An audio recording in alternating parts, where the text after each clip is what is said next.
حضرت عثمان غنی رضی اللہ تعالی عنہ یہ بات سن کر حضرت ابوبکر صدیق رضی اللہ تعالی عنہ کے پاس تشریف لاتے ہیں۔ حضرت ابوبکر صدیق رضی اللہ تعالی عنہ سیدنا عثمان بن عفان رضی اللہ تعالی عنہ کے ساتھی تھے، دوست تھے، اور تشریف لاتے ہیں اور آ کر یہ کہتے ہیں کہ آج فلاں عورت نے مجھے یہ بات بتائی ہے۔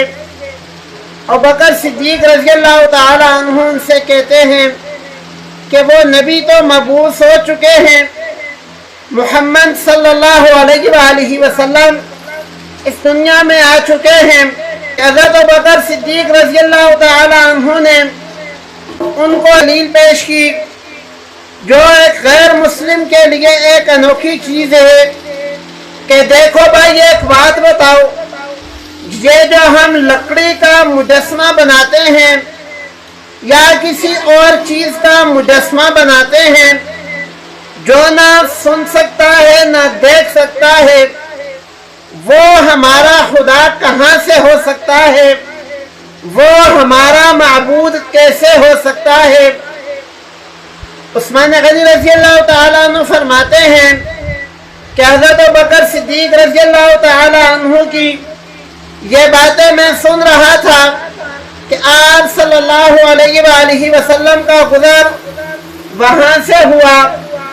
آپ صلی اللہ علیہ وآلہ وسلم کے پاس حضرت ابوبکر صدیق رضی اللہ تعالیٰ عنہ چلے گئے، ان سے کوئی بات کی جو میں نے نہیں سنی۔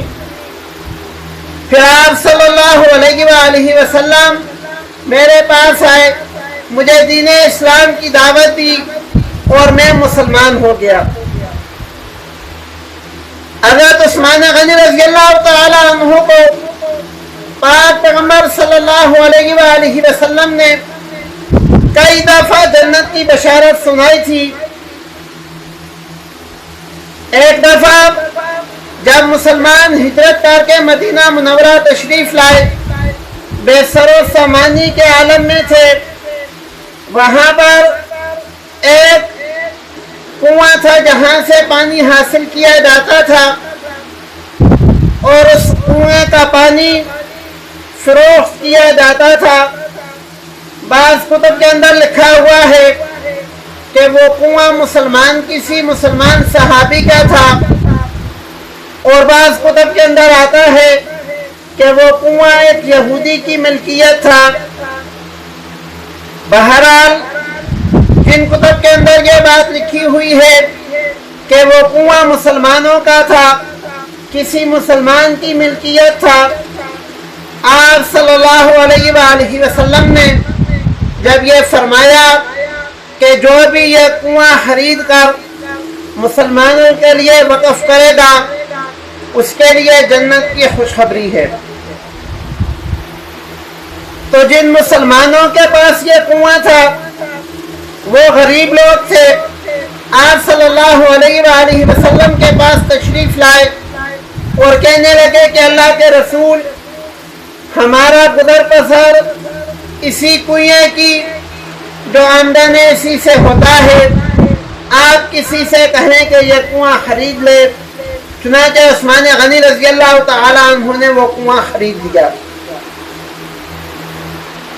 اور بعض کتب کے اندر آتا ہے کہ وہ کنواں یہودی کی ملکیت تھا۔ جب حضرت عثمان غنی رضی اللہ تعالی عنہ اس سے وہ کنواں خریدنے گئے تو وہ مہنگے داموں بیچنے پر بھی راضی نہیں تھا۔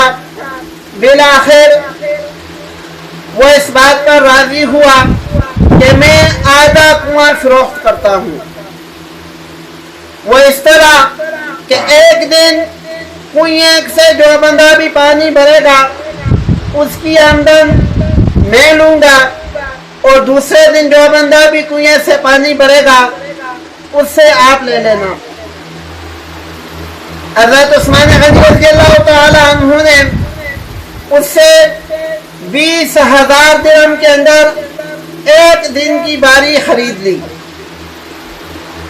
اور اس دن کے لیے کنویں کو وقف کر دیا کہ جو بندہ بھی عثمان غنی رضی اللہ تعالی عنہ کی باری والے دن کنویں سے پانی لے گا کے لیے فری ہوگا، چاہے وہ پانی لینے والا مسلمان ہو یا غیر مسلم ہو۔ چنانچہ لوگوں نے اپنا یہ دستور بنا لیا کہ حضرت عثمان غنی رضی اللہ تعالی عنہ کی باری والے دن ہی 2 دن کا پانی اکٹھا کر لیتے تھے۔ کچھ دن گزرے تو یہودی نے کہا یہ تو میں نے بڑا گھاٹے کا سودا کر دیا، جس دن میری باری آتی ہے کوئی پانی لینے ہی نہیں آتا۔ مجبور ہو کر اس نے باقی کنواں بھی حضرت عثمان غنی رضی اللہ تعالی عنہ کو بیچ دیا، اور حضرت عثمان غنی رضی اللہ تعالی عنہ نے اس کو اللہ کی راہ میں وقف کر دیا۔